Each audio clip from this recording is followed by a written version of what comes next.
The sweater-clad, mystery-solving brothers, the Hardy Boys, are a staple of pop culture, and as such, they've had many adaptations over the years. So today, we're going to take a look at, well, pretty much all of them. Starting off with the source material, of course, the books. These books have been re-released a ton of times over the years. They were originally written in the 1920s. This style of cover, which is the most famous, these are from the 60s. You can see they have like this sort of softer kind of cover. They re-released them in the 90s and I think the early 2000s with this sort of harder cover and the flashlight. So I have read these ones, which I could get my hands on, so before we get into my opinion of them, let me just give you a quick rundown of what they're like. You got Frank and Joe Hardy, who are, well, how would I describe the personalities of Frank and Joe? If you're a Venture fan, you might think they're kind of similar to Hank and Dean, or even Lance and Dale Hale, who were directly inspired by them. You know, like one who's kind of the smart one, and then one who's like more athletic, but no. Frank and Joe are both pretty smart, and they're both pretty athletic. One reviewer famously described their personalities as such. Frank had dark hair, and Joe was blonde. Now, I wouldn't go that far, they do have personalities, but they are virtually identical. Neither one of them have any characteristic, personality quirk, or skill that sets them apart from the other in any way. They are like an amoeba that's split in two. You may even wonder why there are two of them at all. And you might think, well, so they have someone to talk to. But what you may not know is that the Hardy Boys have friends. Lots and lots of friends. Most notably, Chet Morton. He is their overweight, loudmouth friend who is constantly picking up a new hobby. He also has an old jalopy called Queen, which he drives the boys around in. There's also his sister, Iola. She sometimes dates Joe, it kind of depends on the books. Then there's Cassie Shaw, who's a girl. She does stuff. Sometimes she dates Frank, but again, not always. There's Biff Hooper, their jock friend, their Italian friend, Tony Prito, and their Jewish friend, Phil Cohen. They also have some family members. Their detective father, Fenton Hardy, he's pretty dull, but not as dull as their mother, Laura Hardy.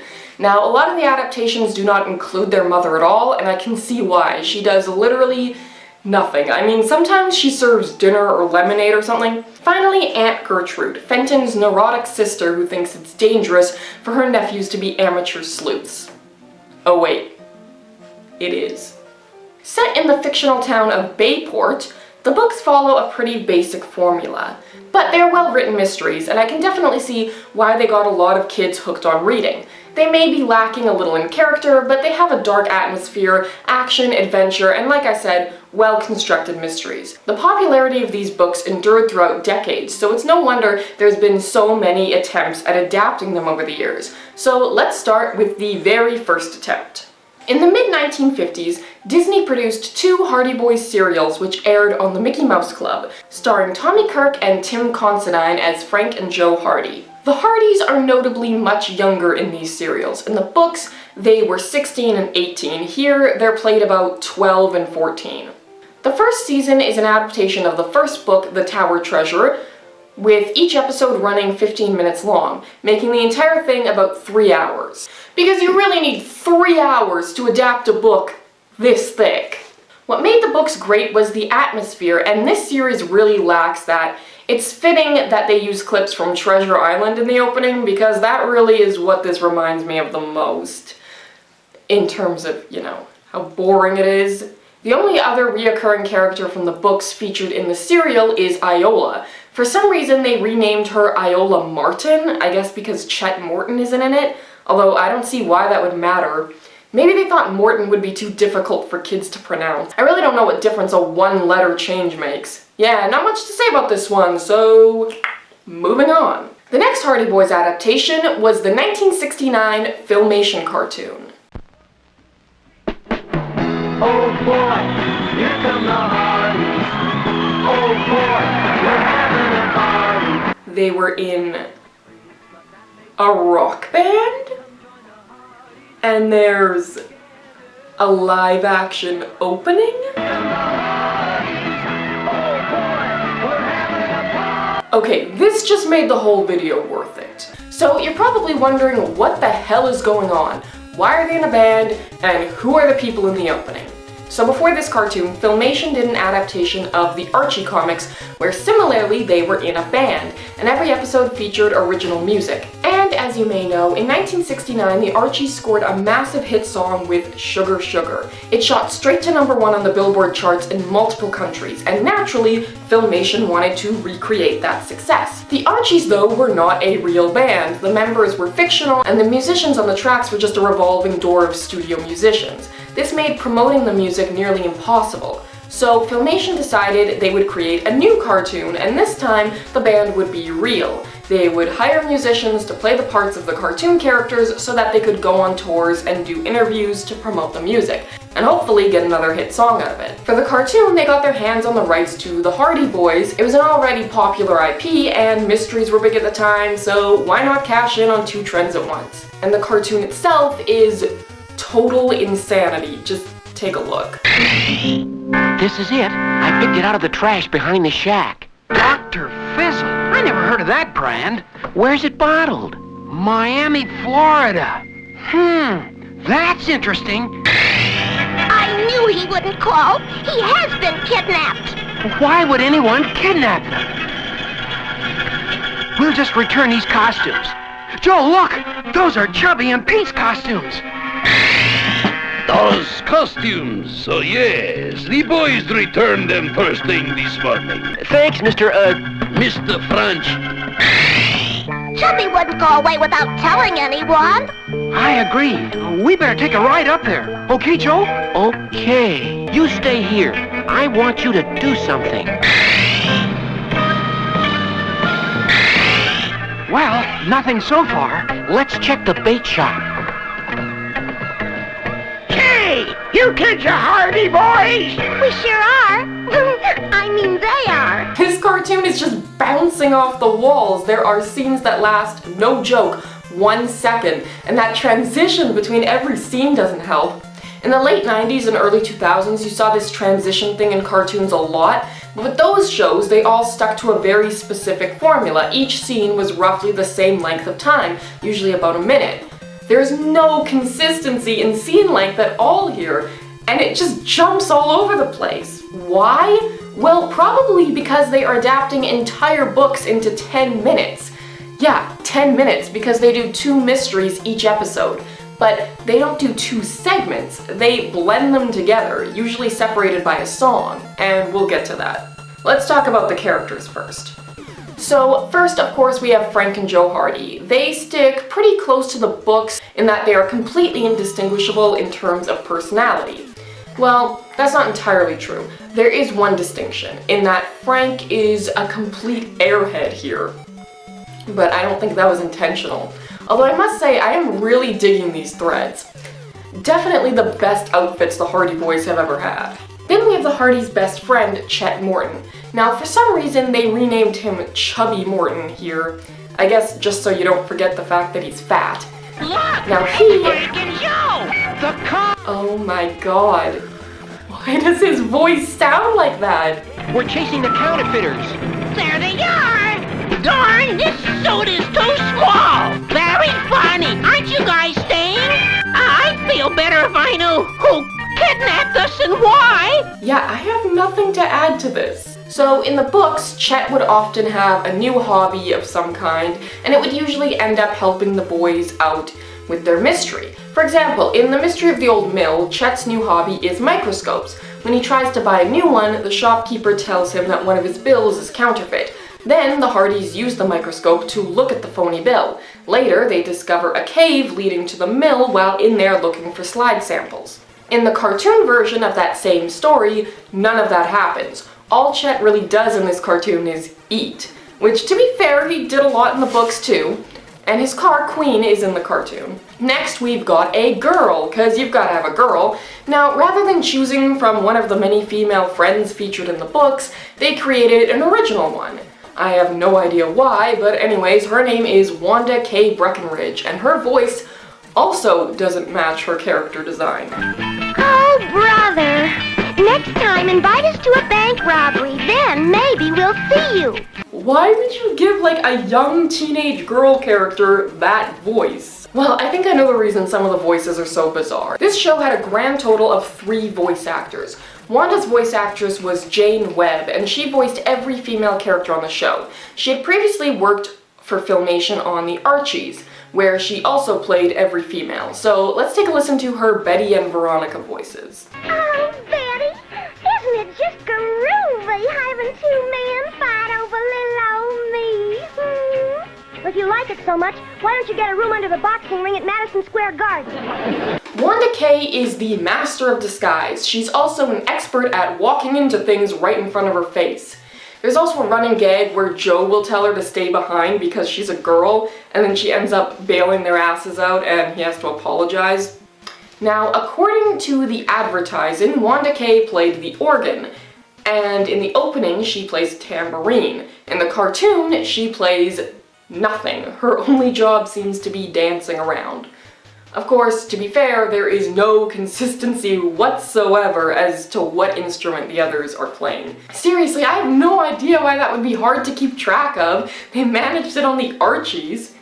But I kinda like her because she's just so ridiculous.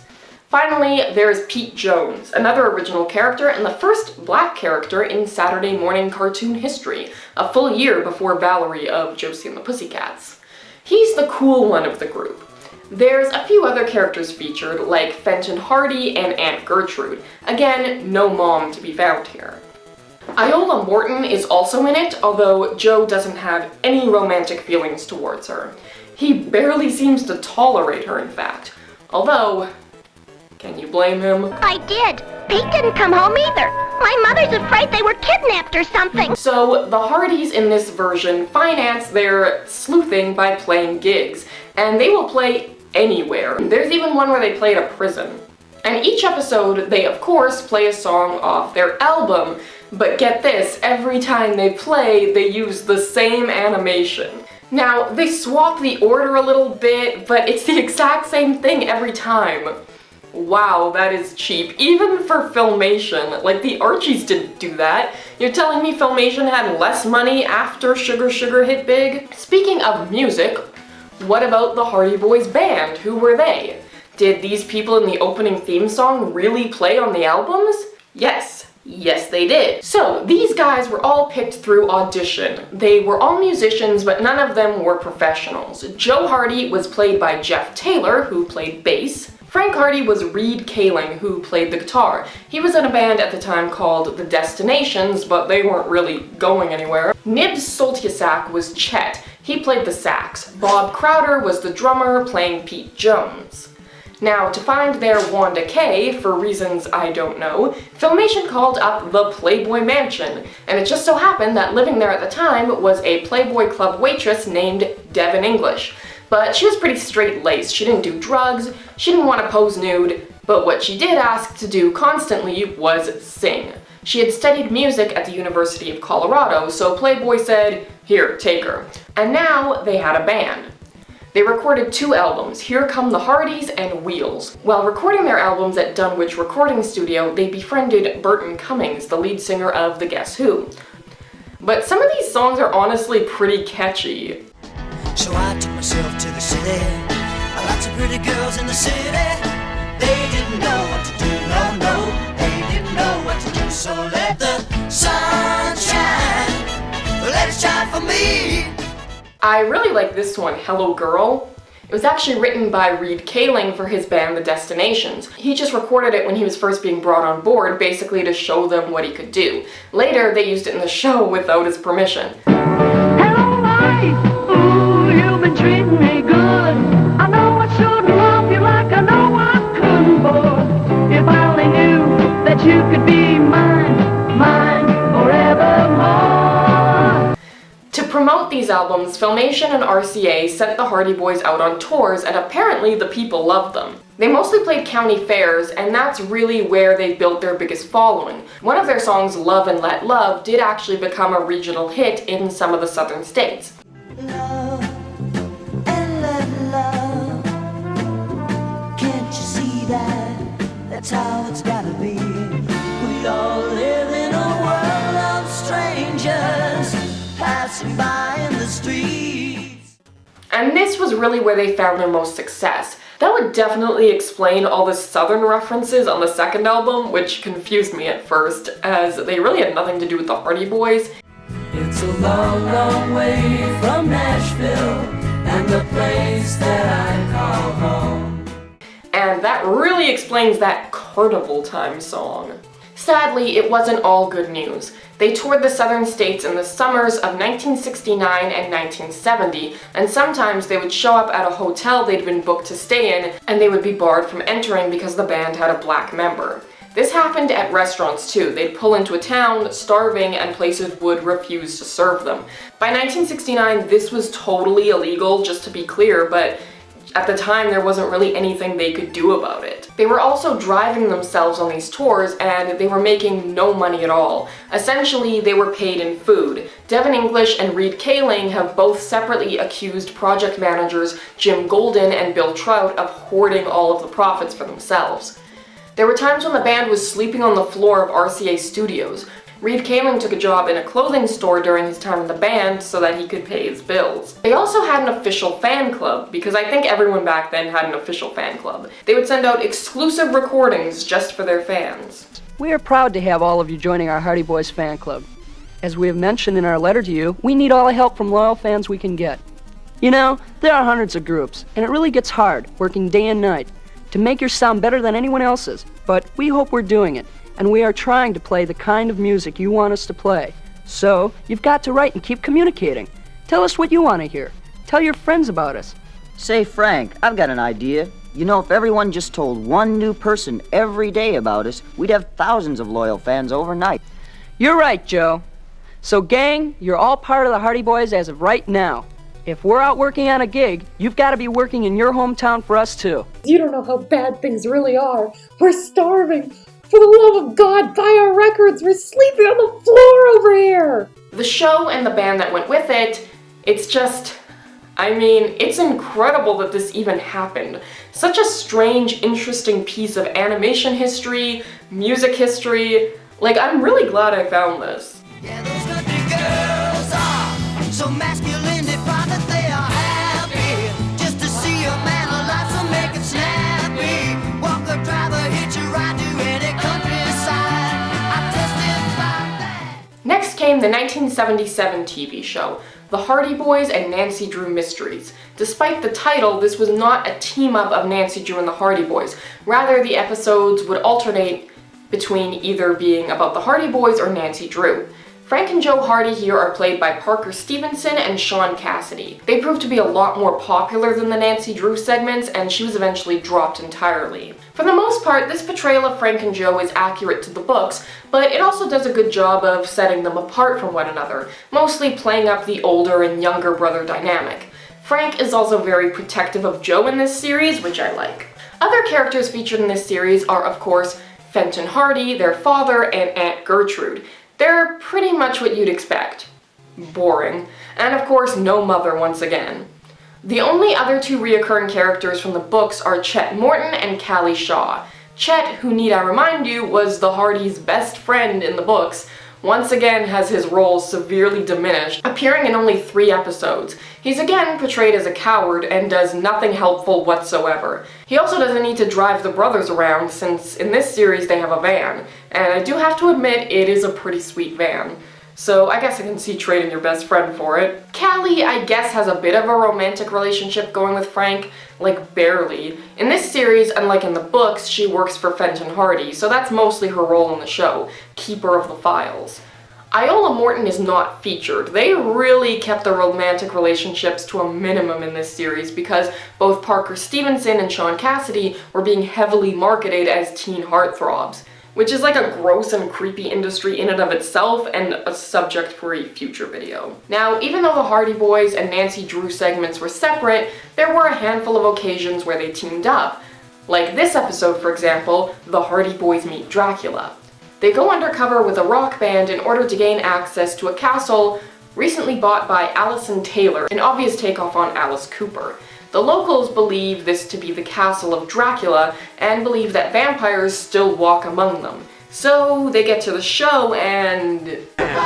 Born defeated, died in vain. Super disruptive, you were hooked on pain. And though your music lingers on, well, all of us are glad you're gone. Is that Paul Williams? Cause you love no other, be no man's fool and be no man's brother. We're all... And he's singing the hell of it from Phantom of the Paradise? Okay, well, I didn't expect that to happen. Oh my god. Frank decides to go check out the basement while Joe performs with the band. Is that Bernie Taupin? The songwriter for Elton John? Oh my god, it is. Okay, well, I gotta say, while watching this show, the last thing I expected to see was Paul Williams in plastic vampire teeth singing songs from Phantom of the Paradise. Only for Sean Cassidy to come up and start singing, well, Elton John's songwriter Bernie Taupin is there, and then some other dude is going apeshit on a tambourine. So at the end of the episode, they figure out the extra creepy guy was pretending to be Dracula so he could steal art or something. Here, seeing as there are no vampires. I never were. I must say, you guys make... Yes, he is the real Dracula. So this series, you know, it's certainly got parts that drag a little, but overall I like it. I think it's pretty good. I like the aesthetic, I like the mysteries, the relationship between Frank and Joe is nice, and of course how out there it can get. I mean, it's nothing compared to the cartoon, but still. So then in the 90s they did another TV show because I guess nobody wanted Hardy Boys in the 80s. This one was a Canadian-French co-production, so you know it's good. And by good, I of course mean bad. It lasted only a one-season run of 13 episodes. Even the cartoon lasted longer than that. Oh boy, let's check it out. One way to hook viewers in is with the intro, and this one really sucks. The music is bland and unmemorable. It looks so much like a bad 90s music video that I keep expecting Beavis and Butthead to show up and start making comments. These are also the worst Frank and Joe yet. The acting is even worse than in the cartoon. Joe looks like discount Sam Winchester and Frank looks like a rat. I mean, I don't even know what to say about this. It's just really boring. Frank and Joe are like yuppies. It's just dull. I mean, what do you expect? It's some sort of Teletoon or YTV thing. And in case you're wondering, no, there are no other characters from the books in this one. Not even their parents make an appearance. It's not even worth my time, honestly. I mean, the only thing worth mentioning, I guess, is that they're like college age, but like, who cares? Finally, in 2020, there was a Hardy Boys show on Hulu. And guess what? I swear to God, I did not know this before I started researching this video. It's a Canadian production, and it originally aired on YTV. So already my expectations are rock bottom, so let's check it out. So right off the bat, I have two problems with this show. One, it takes place in the 90s. Why? There are a few decades I definitely do associate with the Hardy Boys, the 1920s, the 60s, the 70s, the 40s and 50s even, but the 90s is certainly not one of them. The 90s aren't even particularly interesting aesthetically, so that just seems like a bit of an odd and frankly pointless choice. Second of all, Joe is way too young. He's like 12, and Frank, I'm not sure exactly how old he's meant to be, but he looks at least 16, and I think that's just way too large of a gap. Frank and Joe are very much supposed to be peers. In the books, they're 16 and 18, and most adaptations keep them very close in age. Having Joe so much younger changes the whole dynamic. But, you know, in general, this show is well done. It looks very slick, the writing is tight, they added a personal, emotional connection to the boys with the plot and the main mystery, so technically it's well done. But for whatever reason, I just have no connection with these characters at all. I don't know why, I just can't get into it.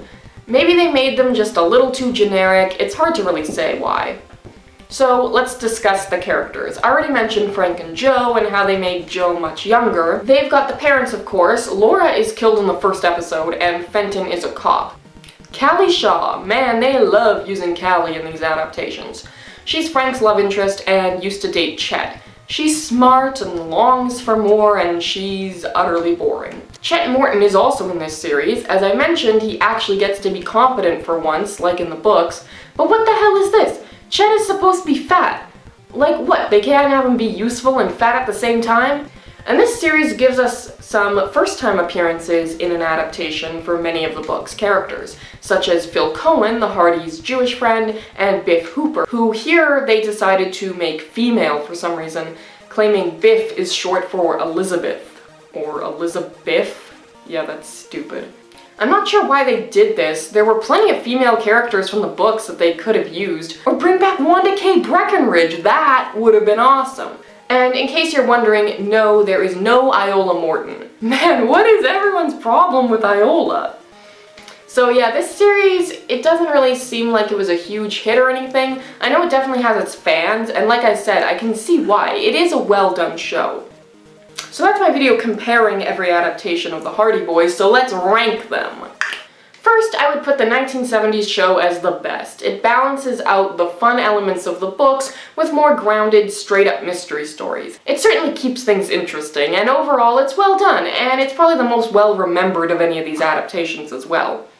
Next, I would put the Hulu show. Like I said, not for me, but technically a very well-done show. Not a great show, and it does lose some of what made the books what they are, but I mean, just look at the quality of what it's up against.